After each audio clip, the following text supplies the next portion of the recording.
It's me, TD Flenaugh and Lauren Moseley. Hey, hello, everyone out there in podcast land. Happy Wednesday. It's Wednesday, hump day. It's Wednesday around here. Okay, so how are things going for you? Well, it is the week before Thanksgiving break.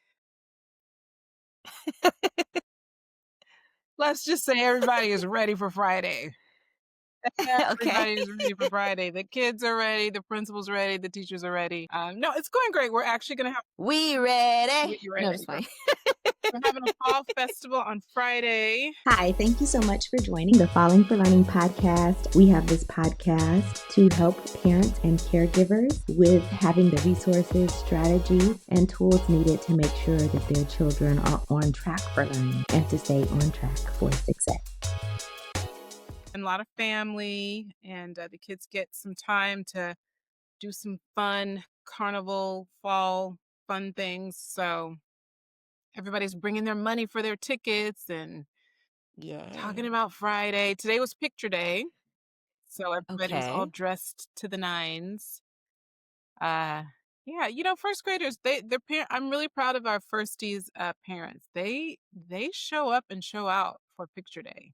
Do you say the The firsties? firsties, that's what I call them. My first graders. Mm. They came in, like, full-on ball gowns. I mean, it was like they were going to a quinceañera. Like, they looked hair done the moms must have got up at 4 o'clock this morning to do that hair. Hair was updo with the trindles and the little spirals around their face and, the patent leather shoes. Oh, Yeah, so it was cute. very cute. So, today was a good day, but I am ready for a break. I am ready for Okay. that week off. Yeah. Yes. It's interesting your fall festival is like the end of November. Ours is in October. So we had ours about a month ago. I think it's more closely like Halloween, but not Halloween. But, Right, right. you know. Well, we had, what was called Spooktacular and for Halloween. Uh, So we actually had a whole academic day, but everything was, kinda like Halloween themed. Our district doesn't mind Halloween. Some districts are really, they kinda draw the line. Halloween is not mhm. nearly as embraced, but our district, Right. yeah, they're like, "Yeah, have Halloween, have costumes, have" the whole Halloween. We did that too, but we also had a fall festival. Yeah, yeah. Now, do you Yeah. remember being in school, did you guys do Halloween, though? Because I went to Catholic school, Mhm. and we did not do Halloween. Yes, we did Halloween. We had like something in the evening. I forgot what it was called. Yeah. But we did, we dressed up and we had like what would be called a fall festival out here, but it was in the evening. Mhm. Well, I don't know if it was in the evening. I grew up in Alaska, remember? So it was It could have been daylight. dark. And we didn't go 24-hour darkness where I was, but definitely it got late, 4:35, Right, so right, it didn't have to be that late, right. but it was dark. Felt like it was late to you, right? Yeah, Mm. so it was nice though. It was after school. I remember going home, getting dressed. So I felt like it was later in the evening because we went home. It wasn't something that we did right after school. It was something we went home, got dressed, and then Mhm. went. Um, Yeah, and I don't know why it's escaping me because I know they didn't call it the fall festival. They called it something, but I can't remember the harvest name of what festival. they called it. A carnival or something. I don't know. Yeah. But yeah. So what are some things now that we're almost to the halfway of our school year, I think? Mhm. Not, we're in the holidays. What are some things that are really coming up for you or you're thinking about as far as what's happening with instruction or what's happening with um, just some things that parents and educators can think about to help their students?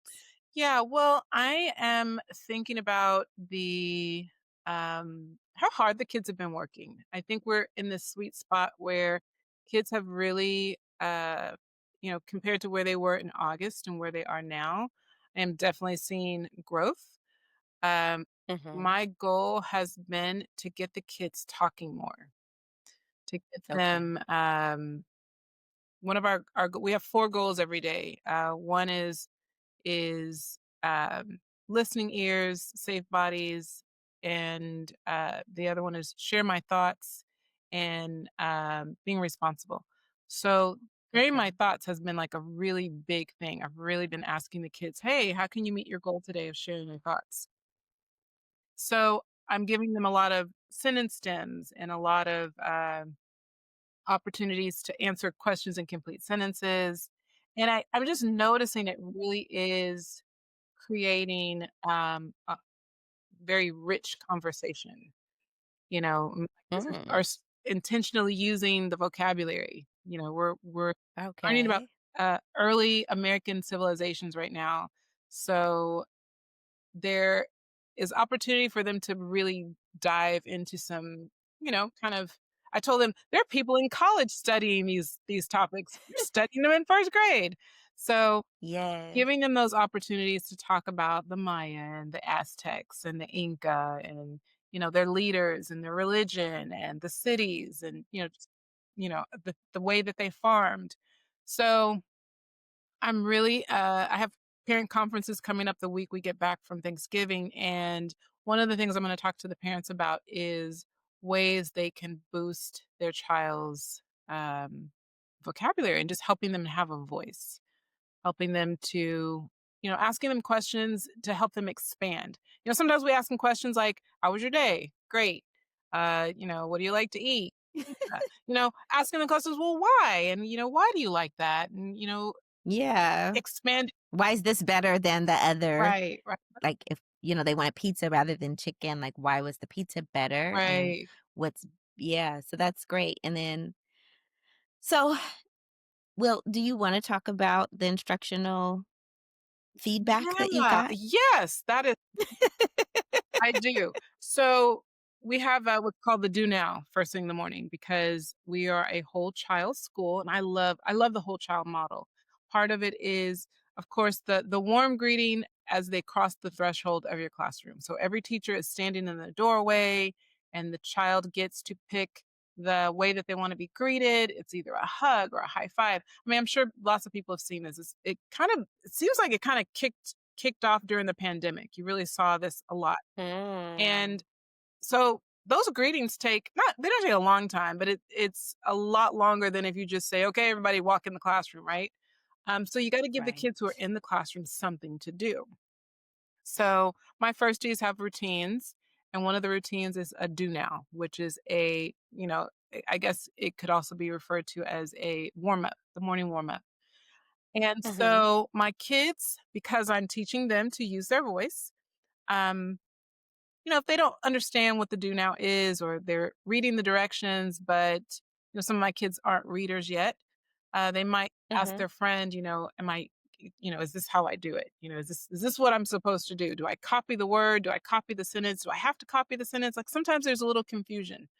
Um, Right. and so I ask them to ask their partner, ask 3 before me.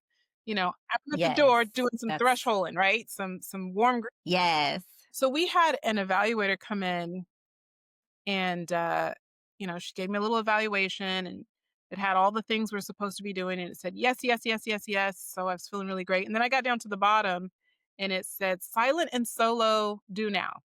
No. I'm a very, uh, how can you say this? I don't like to see those kind of things on my evaluations. I want to see all yeses. If it's supposed to be all yeses, I want to see. And Yeah. to have that one no, I was like, oh, still taken aback. Um, but Right. what I realized, and I did have a conversation with her, part of the TLAC, which is Teach Like a Champion, part of our way that we're supposed to do the do now is it has to be silent and solo. So the kids can't talk. Mhm. They're not supposed to engage in any kind of way with each other. They have to do this Mhm. warm up by themselves with no input. I think there's some value in that. You want kids to be able Right. to um, work and be independent learners and try to use some critical thinking skills to try to figure things out. But if the goal is to keep them from to be busy while I'm doing this, if I make it so easy that they can finish it without any help at all, then they're going to be finished in 2 seconds. And then there's management issues, right? If I make it Mm, too hard or at grade level or a little below grade level, I still have kids who are gonna need help, which is what I do. I right. make it it's a lot of the kindergarten review skills. So, a lot of my kids are like, they're done rather quickly, but it's work. They have to write a sentence, they have to write capital letters, they have to write a period at the end, they have to fill in the blank. So, some Hmm. of my kids need help. They cannot read everything independently. So for my kids to be able to have some ownership of their learning, I tell them if you get stuck, ask your friend, can you tell me what that word is? Can you help me spell that out? Um, can you check my work to see if I did it right? Like that's just things that I've taught them to do. So the evaluator comes in Right. and says they're talking, and I'm like, yeah, good for them. I'm glad. I want them to help each other. I want them to yes, have productive struggle, but it's only a, 5-minute little review. I want them to be able to not have to start the day off and not be successful. The first thing you're going to do in the morning, I want you to be successful. And if you need help, advocate for yourself and ask.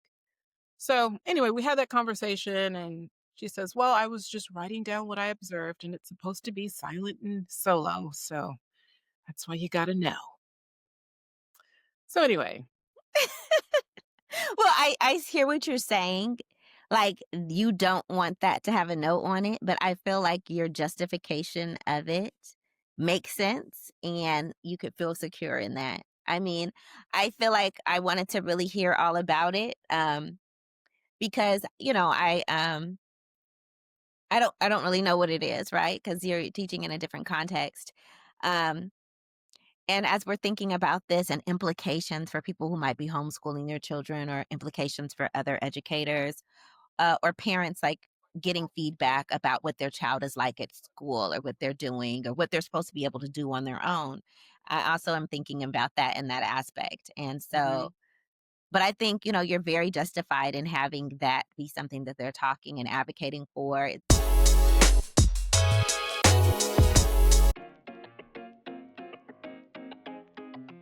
The Rewrite Method and the Rewrite Method Workbook are your go to resource for helping kids to learn to fall in love with writing.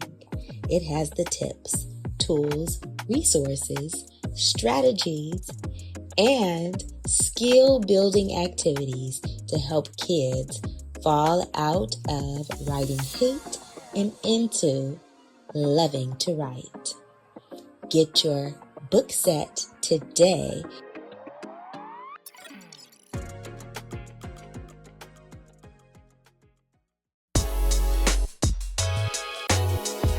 I think maybe this person observing classes might notice that there there are times where teachers have scaffolding in place and they're not ever taking it away. And so this is a scaffold where they're doing something with support, right?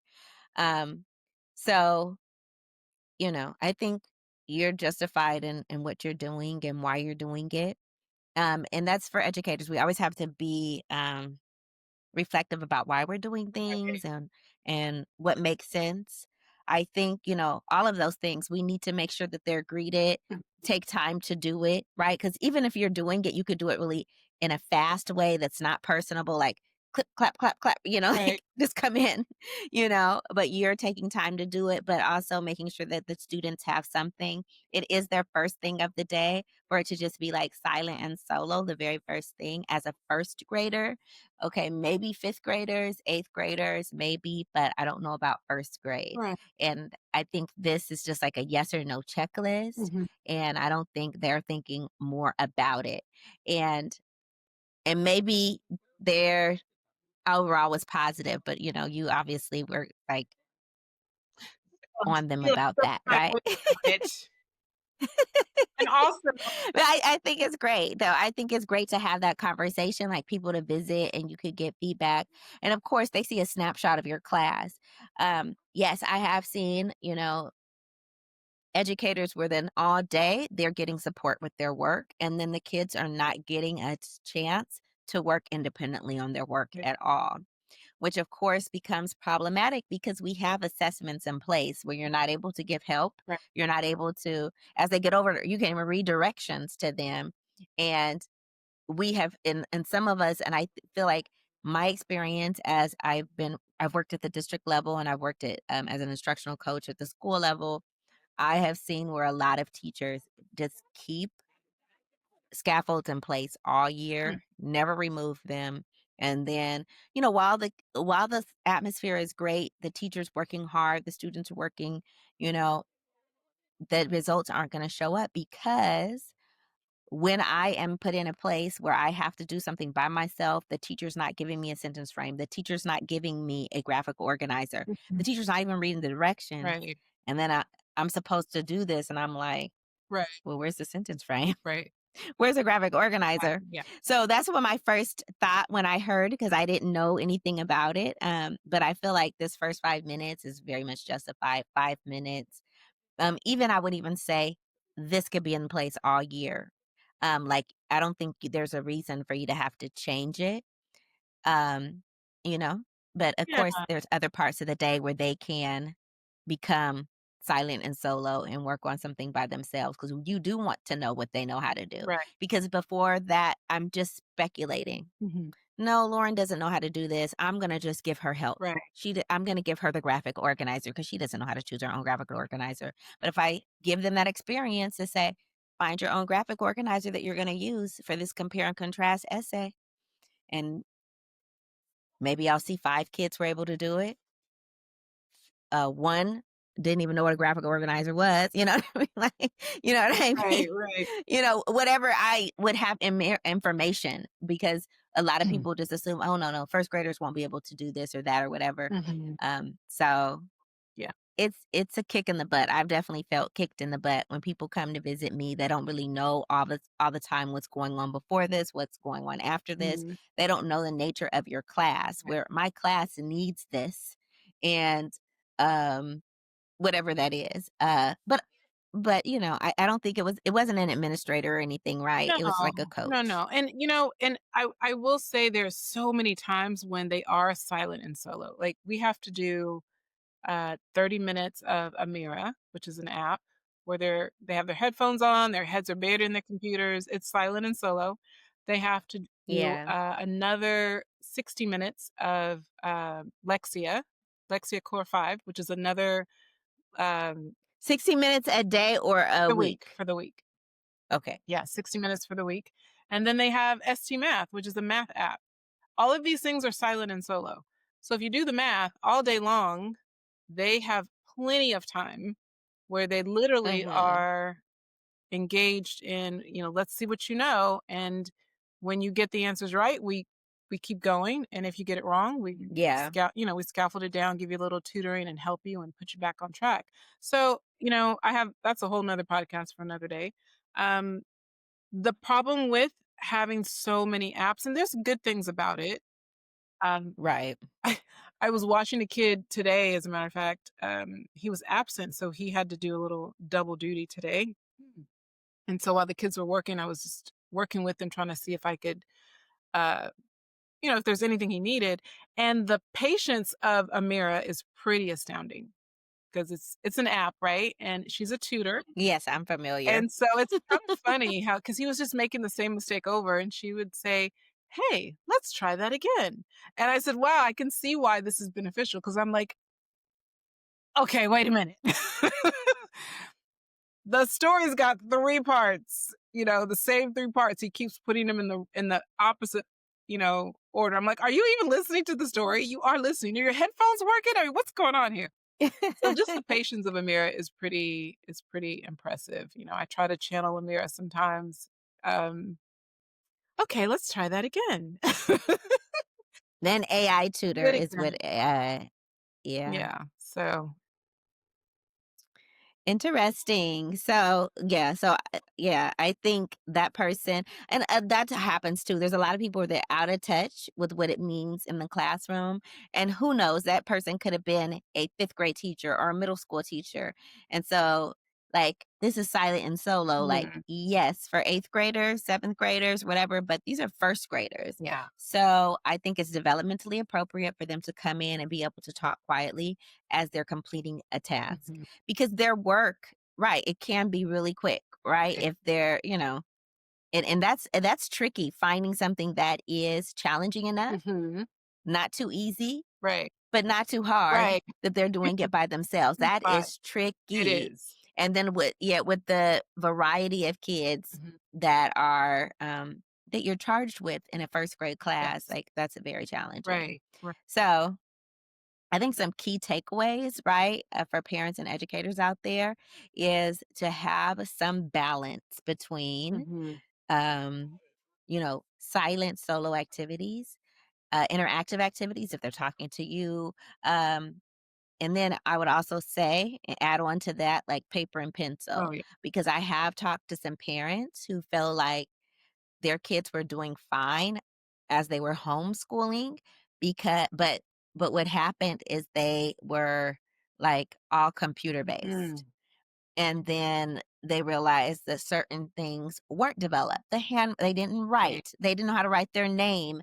They didn't know how to, just different things that a computer's not going to ask you to do or that you're not going to have to do on the computer, Exactly. right? And so your child has some deficits, some Mhm. big gaps because they just been on the computer. Right. And the computer, the way it functions, it may just ask you certain types of questions and move you on. And a lot of times kids know how to like beat the system or whatever it is. But sitting down and writing something, developing those motor skills, Mhm. you Yeah. know, communicating, And talking, having conversations, like those are things that are big deficits as they're trying to interact with others, as they are trying to navigate through the world and don't know how to hold a pencil or whatever. Maybe that'll go away. I don't know. With technology, will we not have to use oh, pencils in the not. I hope. no pens or pencils? But just having a balance is really important, right? Of course, if, Ms. Mosley was only doing talking and getting, what do you call it, like just a more social support with other students and doing things as partners, Mhm. and that's the only thing she's doing all year. Of course students will grow, but when it's time to do things on their own, we don't know if they're able to do it. Some kids might be able to do it and some kids won't, because just that experience of being able to navigate something on their own Right. isn't there. Right. Where at the same time, everything can't be silent and solo because you don't know you need to know what they know, what they don't know. They need to be able to talk. I Right. mean, a holistic education is reading, writing, listening, speaking. Mhm. And that's just the literacy part. But whatever content area, they should be reading, writing, listening, and speaking with that content area, right? Yeah. If it's science, all those things. If Mhm. it's math, it's all those things. So it shouldn't just be like one particular aspect of language and literacy. So Yeah. That was very well said. That was excellent. Yes. I agree. You check all the boxes. All your boxes are yes, yes, yes, yes, yes. thank you. Thank you, thank you, thank you. Yeah. No. So, yeah, I even tell my kids, it's really important to learn how to read, and they're all on board, like, they wanna know how to read. If I say, "Okay, you guys, are we readers today?" They're like, "Yes." But equally important is how to listen to someone speaking, how Yes. to respond, how to speak, and how to, ask it, ask additional questions, ask follow-up questions. Like, those are all a part of understanding that the text that you're reading has lots of parts. There are people having conversation. There's predicting what's going to happen next. There's foreshadowing. There's all these things that are going on, and I think interhuman communication is a part of those higher level developmental reading skills that they're going to get, in Right. third, fourth, fifth grade. So I really want to, like I started off in the beginning of the podcast talking about, that's one of the things I really wanted to work on this year, was getting the kids to have conversations. Even when they start Mhm. arguing. No, I didn't. Yes, you did. No, I didn't. Yes, you did. No, I didn't. I was like, okay, let's see if we can break this down and have a complete thought and a complete sentence and justify why you're saying XYZ and to see that they do. Like they will sit and have a conversation, you know, and Yeah. they're growing. They're literally growing in the way that they respond. So now it's I did not take your place in line because we're all going to the same place. So really, anywhere you stand in line is fine.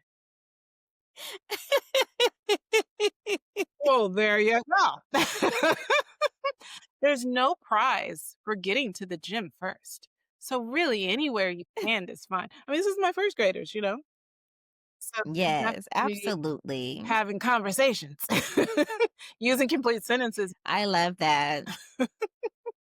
Right, and just being able to get along in the world, like, I know a lot of times we talk about college, career, and all this, Mhm. but it's like, there's something to be said just about being able to get along with people, make it through the world, navigate to conflict, communicate clearly, just day to day, Right, right? If it's right. picking up your mail or it's, Mhm. going in to a customer service agent and getting something returned or Right. whatever. These are just skills that the students need, and we use them every day, so we know they need them, Yeah. right? Several times a day. Like, my Yeah. students are they even answer the phone. You know, you're getting calls from the office. I taught my Yes. kids to answer the phone. They say, "Student speaking." And, you know, if they don't understand we had this one kid didn't understand what the secretary said and just hung up the phone. And I said, "Well, what did she say?" "I don't know." So I had to call back you know. So we had to have a whole conversation about, okay, how do you ask someone to you know, you didn't hear what they said, so what should you say? You know, you should say, "Can you please repeat that?" So I've had kids, they're looking at me, they're looking at the phone and they go, "Can you repeat that?" And it's one of those just Yes. moments where I'm so proud of them that they're actually Yeah. using those those listening and speaking skills and advocating for themselves. "I didn't hear you. Can you say it again?"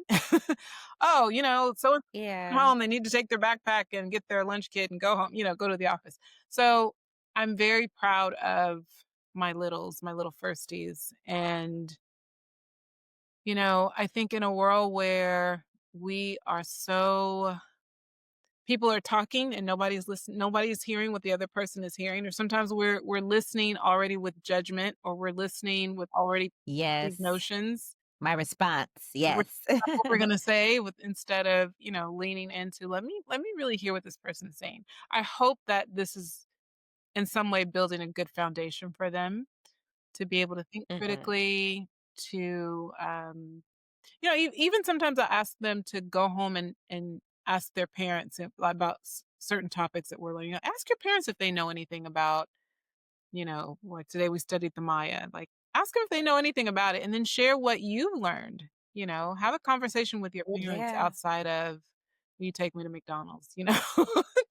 So, and even to have to come back and ask them, like, "Oh, so what did your parents say? Did you talk to them about what you're learning?" And some of them are like, "Oh yeah, I did. I told my mom what we're learning, and you know, this is what they had to say." And so I love these little kiddos. And even though I'm very tired, very tired. And at the end of the day, I'm like, you know, my throat feels I hope I'm not coming down with something because it is that season. It's also that time of year. Oh yeah, parents, if your kids don't feel well and they're complaining about the runny nose and the headaches, you should keep them home, please.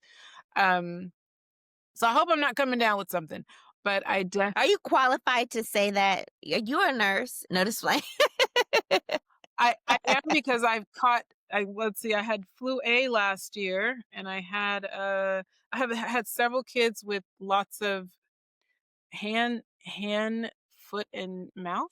Have you heard of that? I never even heard I've heard it of it. here. I've heard of it. I I'm never scared of heard of it, it. and we've had quite a few kids with that. More and, you know, I was like, if your kid is showing you their hands and has got this you can keep them. It's fine. Um, Keep them home. Right. But yeah, Okay, I'm so ready for a break. I love my kids. We had it's been a great semester. I feel really strong that they're going to go into the next semester. Really showing a lot of growth. So we'll see. love it. This is great. Okay. Well, I really appreciate everyone who has, tuned into, logged into the Falling for Learning podcast. Please like and subscribe Yeah. if you're not already a subscriber. And we appreciate you. Hopefully, you have a great holiday season, and we will see you soon. Have a great week. All right.